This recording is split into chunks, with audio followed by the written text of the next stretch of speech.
Hello dear students, welcome back to the channel physics channel. आज हम class 11 के chapter 2 का थर्ड लेक्चर स्टार्ट करेंगे। लास्ट लेक्चर में हमने बात की थी numericals on parallax and reflection method. आज हम बात करेंगे measurement of small distances. In fact we will talk about measurement of very small distances.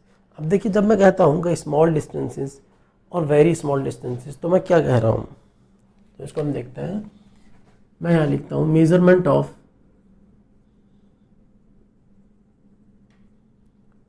Very small distances.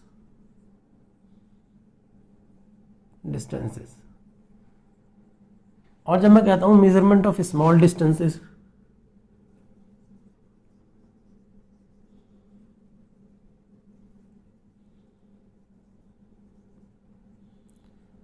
तो जब हम बात करेंगे मेजरमेंट ऑफ स्मॉल डिस्टेंसेस, तो इसमें हम बात करेंगे कुछ इंस्ट्रूमेंट के बारे में। वर्नियर कैलिपर्स,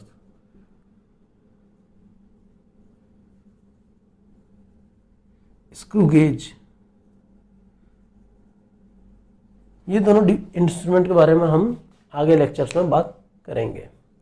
तो आज हम बात करेंगे measurement of very small distances. Okay, तो देखिए लार्ज डिस्टेंसेस, और हमने देखा कि वेरी लार्ज डिस्टेंसेस को मेज़र करने के लिए हमारे पास में काफ़ी मेथड्स थे। जैसे एस्ट्रोनॉमिकल यूनिट्स थी हमारे पास में। यूनिट्स की बात अगर हम करेंगे, एस्ट्रोनॉमिकल यूनिट्स थी हमारे पास। लाइट ईयर था, हमारे पास पार्सेक था, और मेज़र करने के लिए हमारे पास रिफ्लेक्शन मेथड्स थे, ट्रायंगुलेशन मेथड्स थे, और हमारे पास में पैरेलैक्स था वेरी लार्ज डिस्टेंस को मेज़र करने के लिए। जब हम बात करते हैं वेरी स्मॉल डिस्टेंसेस, तो वेरी स्मॉल डिस्टेंसेस का क्या मतलब है? तो इसको मैं लिख देता हूँ distance less than let's say 10⁻⁻5 metre. तो इन डिस्टेंसेस को मैं वेरी स्मॉल डिस्टेंसेस कहूँगा। ठीक है, ओके। 10⁻⁻5 मीटर को मैं कह सकता हूँ 0.01 mm। क्लियर है? इसको मैं थोड़ा सा बड़ा करके लिखता हूं ताकि आपको क्लियरली यहां दिखाई दे।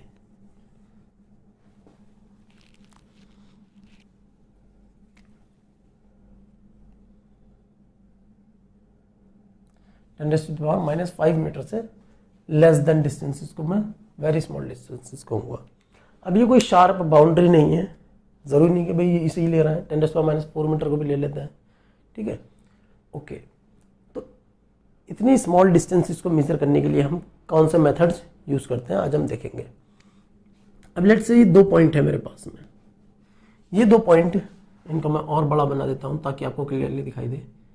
इन 2 पॉइंट्स को आप क्लियरली देख सकते हैं कि ये दोनों अलग अलग हैं। तो इनको मैं लिख सकता हूं नेकेड आईज कैन रिजॉल्व, यानी हम अपनी आंखों से इन 2 पॉइंट्स को रिजॉल्व कर सकते हैं। रिजॉल्व का मतलब क्या है कि इनको हम अलग अलग देख सकते हैं अपनी आंखों से। ओके, अगर मैं 2 पॉइंट्स इतने पास ला दूं, लेट्स से,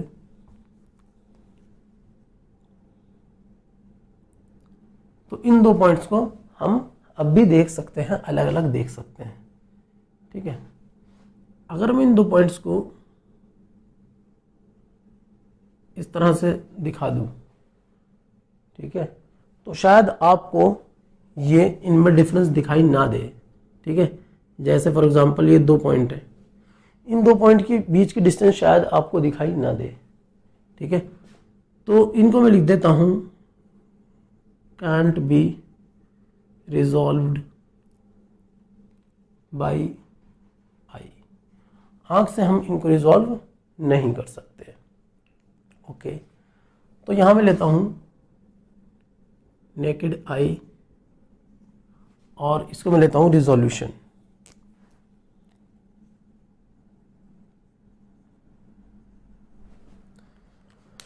तो आई जो रिजॉल्व करती है वो करती है 10⁻⁻4 मीटर के ऑब्जेक्ट को। आई रिजॉल्व कर सकती है 10⁻⁻4 मीटर के ऑब्जेक्ट को अप्रोक्सीमेटली। यहाँ पर अप्रोक्सीमेशन बात चल रही है, ठीक है। अच्छा, अब हमें इससे स्मॉलर ऑब्जेक्ट चाहिए को देखना है, 10⁻⁵ मीटर के या 10⁻⁶ मीटर का ऑब्जेक्ट को हमें देखना है, या दो ऑब्जेक्ट को हमें रिजॉल्व करना है, तब हम एक अपना इंस्ट्रूमेंट लेकर आते हैं, लाइट माइक्रोस्कोप। ये हमारा रिजॉल्व कर देता है अप टू 10⁻⁷ मीटर। क्लियर है? ओके। इससे बाद में अगर हमें कोई ऑब्जेक्ट, इससे भी छोटे ऑब्जेक्ट्स को रिजॉल्व करना है या देखना है, तो हमारे पास में एक और माइक्रोस्कोप आती है, इसको हम कहते हैं इलेक्ट्रॉन माइक्रोस्कोप।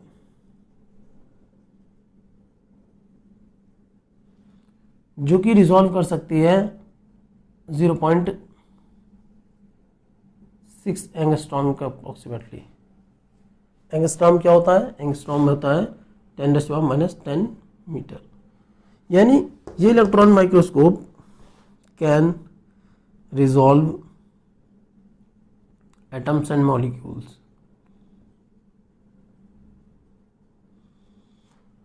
तो हमने ये देखा। इसके बाद में एक और माइक्रोस्कोप आती है, इसको हम कहते हैं tunnel microscope.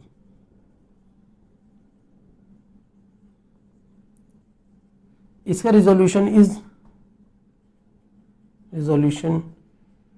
Is better than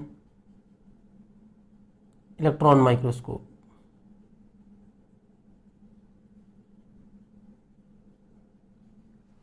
तो ये हमारी कुछ आ गई। अच्छा, ये लाइट माइक्रोस्कोप है जो कि अब अप्रॉक्सीमेटली 1600 में ये डिस्कवरी हुई थी इसकी। इलेक्ट्रॉन माइक्रोस्कोप ये बहुत रिसेंट है, टनल माइक्रोस्कोप बहुत रिसेंट है। तो इन टेक्नोलॉजी से पहले हम जो एटम्स की और मॉलिक्यूल्स की साइज को मेज़र करते थे, तो वो कैसे करते थे, इस मेथड पर हम बात करेंगे, ठीक है। तो यहाँ मैं लिखता हूँ before technological advancement, before technological advancement.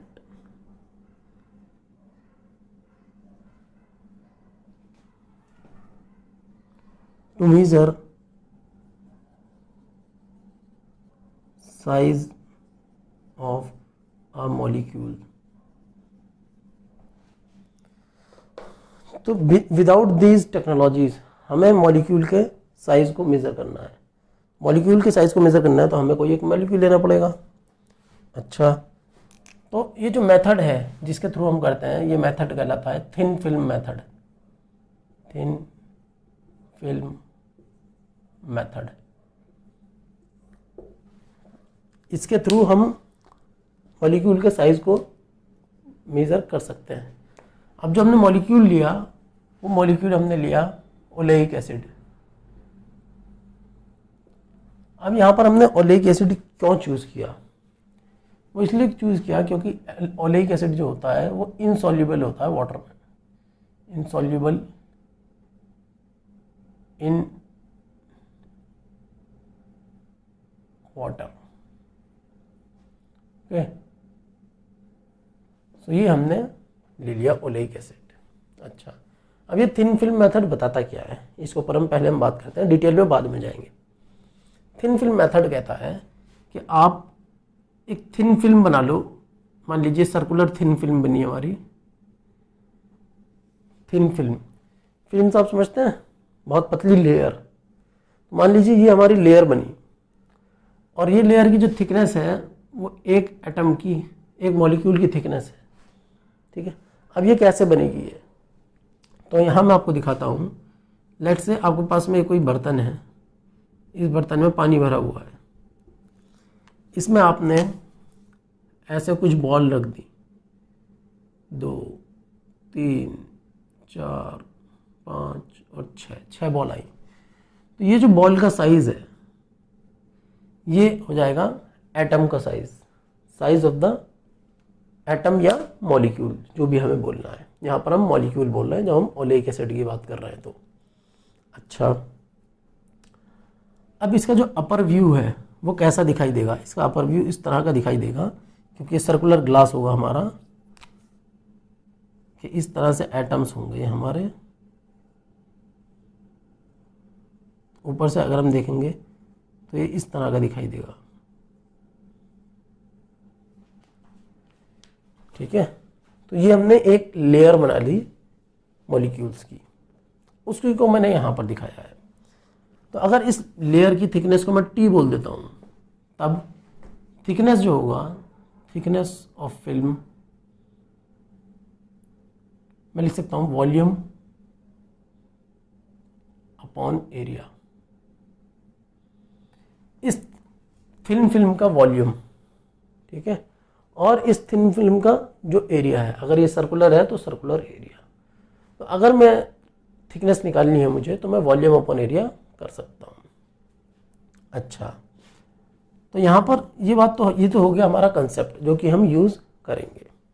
अब बात आती है कि हमारा मेथड क्या है, क्या हमारा प्रोसीजर है इसको थिन फिल्म को बनाने का। ठीक है, तो सबसे पहले हमें क्या करना है कि हमें डाइल्यूट करना है ओलेइक एसिड को। ओलेइक एसिड को हम डाइल्यूट क्यों कर रहे हैं? अच्छा, तो इसको देखिए, अगर हम ओलेइक एसिड को डाइल्यूट ना करेंगे, ठीक है, तो डाइल्यूट ना करने का मतलब क्या है? मान लीजिए एक ड्रॉप ले ली मैंने ओलेइक एसिड की, मैंने एक ड्रॉप ली है, let's see this is our drop of oleic acid. तो मैं देखता हूं इसके अंदर ओलेइक एसिड के बहुत सारे मॉलिक्यूल्स हैं एक ड्रॉप में। एक ड्रॉप में इतने सारे ओलेइक एसिड के मॉलिक्यूल्स हैं, तो जब मैं इसको वाटर पर डालता हूं, यहाँ ग्लास के ऊपर, तो ये इस तरह से इकट्ठे हो जाते हैं ऊपर, और ये मुझे एक लेयर नहीं देते थिन फिल्म की। ठीक है, तो मुझे क्या करना है कि ओलेइक एसिड को मैं डाइल्यूट कर दूं, इतना डाइल्यूट कर दूं कि इसके अंदर कुछ ही पार्टिकल्स हों, इसके अंदर हमारे कुछ ही ओलेइक एसिड के मॉलिक्यूल्स हों, ताकि जब मैं उन्हें डालूं इस ग्लास ऑफ वाटर पर, तो वो एक लेयर बना ले। मेरा मकसद क्या है? एक लेयर बनाना मॉलिक्यूल्स की। ओके, तो हम डाइल्यूट करेंगे। डाइल्यूट किससे करते हैं? डाइल्यूट करते हैं बाय एल्कोहल। हम एल्कोहल से ही क्यों डाइल्यूट करते हैं? कोई और चीज़ हम क्यों नहीं लेते हैं? क्योंकि since oleic acid dissolve in alcohol, एक रीज़न तो ये हो गया। दूसरा रीज़न है एल्कोहल वेपोराइज। जब हम, मान लीजिए मेरी ड्रॉप हो गई, इस ड्रॉप को हम ग्लास ऑफ वाटर में डालते हैं, तो ये लेयर बन जाती है, और जो एल्कोहल होता वो इवापोरेट हो जाता है। तो इसीलिए हम एल्कोहल का यूज़ यहाँ पर करते हैं। अच्छा, अब बात आती है कि डाइल्यूट करने का प्रोसीजर क्या है। What is the procedure of dilute? To dilute procedure क्या है? अच्छा, प्रोसीजर ये है कि हमने यहाँ पर 20 सेंटीमीटर क्यूब का सॉल्यूशन बनाया। अच्छा, मैं आपको यहाँ पर एक कंसेप्ट बताना चाहूँगा। वो कंसेप्ट क्या है?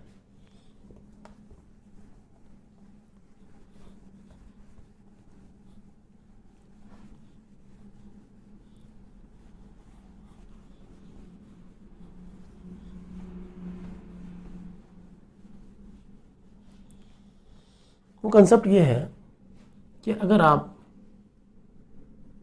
1 मीटर क्यूब का एक क्यूब बनाएं, साइड जिसकी 1 मीटर हो, 1 मीटर, 1 मीटर, और ये भी हमारी 1 मीटर, तो इसके अंदर जो पानी आएगा, वाटर इसके अंदर भरोगे, इसके अंदर आएगा 1000 litre water is equal to 1 metre cube. तो 1000 लीटर क्या है? वॉल्यूम,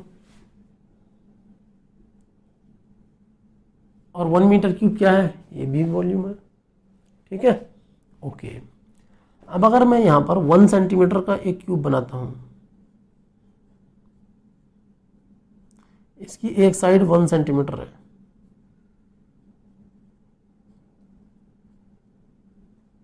तो इसके अंदर अगर मैं वाटर भरता हूँ, ठीक है, वाटर, तो वो वाटर जो आएगा वो आएगा 1 ml, और ये बराबर होगा 1 सेंटीमीटर क्यूब। यानी 1 सेंटीमीटर क्यूब के बॉक्स में जो पानी आएगा वो 1 ml आएगा। और इस 1 सेंटीमीटर क्यूब को हम लिख देते हैं 1 cc, यानी ऐसे भी लिख देते हैं इसको 1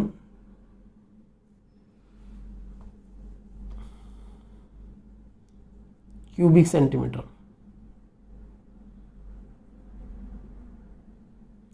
और इसको हम ऐसे भी लिख देते हैं 1 cc। तो अगर आपको कहीं 1 cc दिखाई दे वॉल्यूम, तो वो 1 ml ही है। क्लियर है, ये बात हमें बतानी थी यहाँ पर। तो हमने यहाँ पर 20 सेंटीमीटर क्यूब का सॉल्यूशन बनाया, जिसके अंदर हमने 1 सेंटीमीटर क्यूब रखा हमारा ओलेइक एसिड, और जो ये बाकी था ये था हमारा अल्कोहल। ठीक है, okay.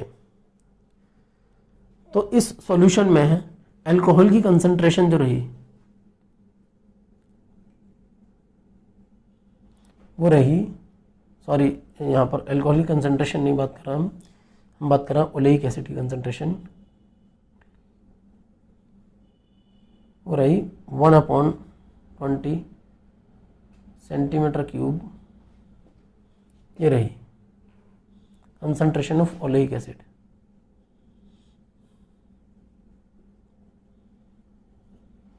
One upon 20 centimetre cube, यानी 20 में से 1 पार्ट किसका है, ओलेइक एसिड का है। अब इस सॉल्यूशन में से हमने, मैं अब इसको डिफरेंट पेन से लेता हूँ, 1 सेंटीमीटर क्यूब लिया और इसको अगेन हमने वाटर में डाला 20 सेंटीमीटर के क्यूब के सॉल्यूशन में, और हमने डाला इसको। तो अब जो इसकी कंसंट्रेशन हो गई वो हो गई 1/20 into 20 centimetre cube oleic acid की। यानी मैं इसको लिख सकता हूँ 1/400 सेंटीमीटर क्यूब। अच्छा जी, आगे बढ़ते हैं हम। इसको लिख लीजिए आप, इम्पॉर्टेंट है।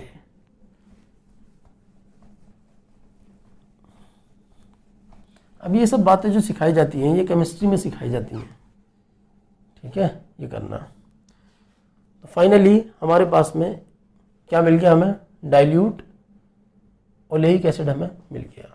अब हम क्या करेंगे, हमने लिया एक बर्तन ये लिया और इसमें हमने वाटर फिल कर दिया। जब हमने इस बर्तन में वाटर फिल कर दिया तो इसके बाद हम इसमें एक पाउडर डालते हैं, इसको हमने बोला लाइकोपोडियम पाउडर।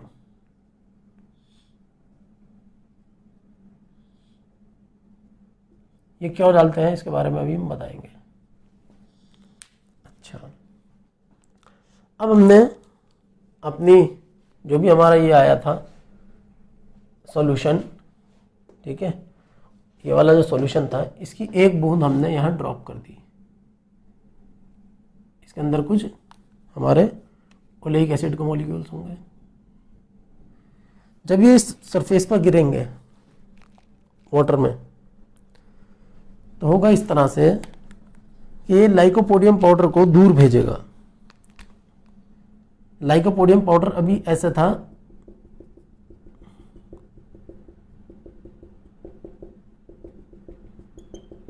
ये इसका अपर व्यू दिखा रहा हूं मैं।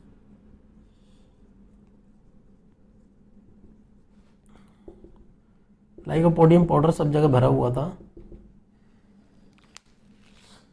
जैसे ही बूंद गिरी उस बूंद ने यहाँ पर इस तरह से लाइकोपोडियम पाउडर को ये दूर भेजती रही, और ये लाइकोपोडियम पाउडर इधर की तरफ हुआ है, कुछ इधर की तरफ हुआ है, यानी दूर चले गए। बूंद गिरी और ये ऐसे दूर चले गए इस तरह से।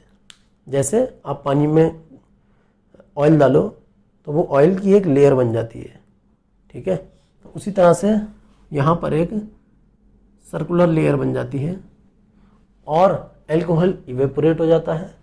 ये जो लेयर बनती है ये हमारी ये वाली लेयर बन जाती है मोनो लेयर, यानी वन मॉलिक्यूल की थिकनेस की ये लेयर बन जाती है टी। ओके, ये लेयर हमारी बन गई। अच्छा, अब अगर मैं बोलूं कि मैं n ड्रॉप्स गिराता हूं, इफ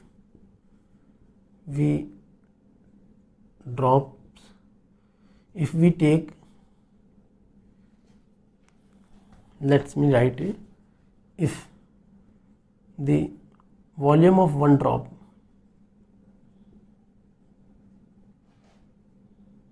एक ड्रॉप का जो वॉल्यूम है वो लेट से 20 सेंटीमीटर क्यूब है, और मैं लेट से मैं n ड्रॉप्स गिराता हूँ इसमें, देन वॉल्यूम ऑफ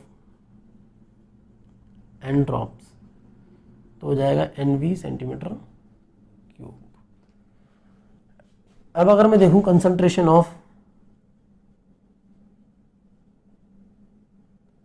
सॉल्यूशन तो होगी 1/400 centimetre cube of oleic acid पर सेंटीमीटर क्यूब, ठीक है। ओके, अच्छा,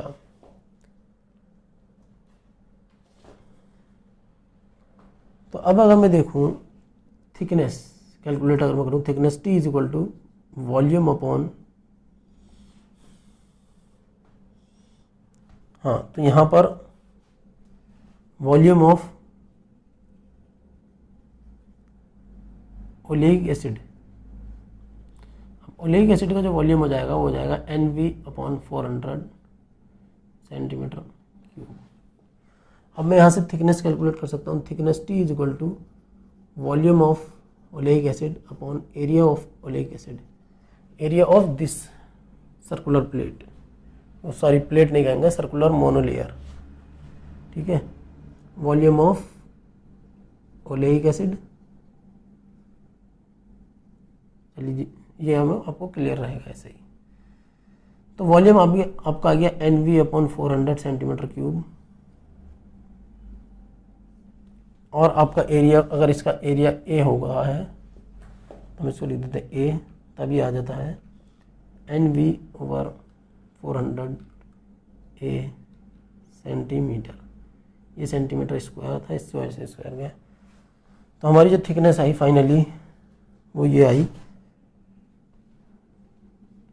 T is equal to NV/400 A centimetre. तो ये आपका ये टॉपिक कंप्लीट हो गया।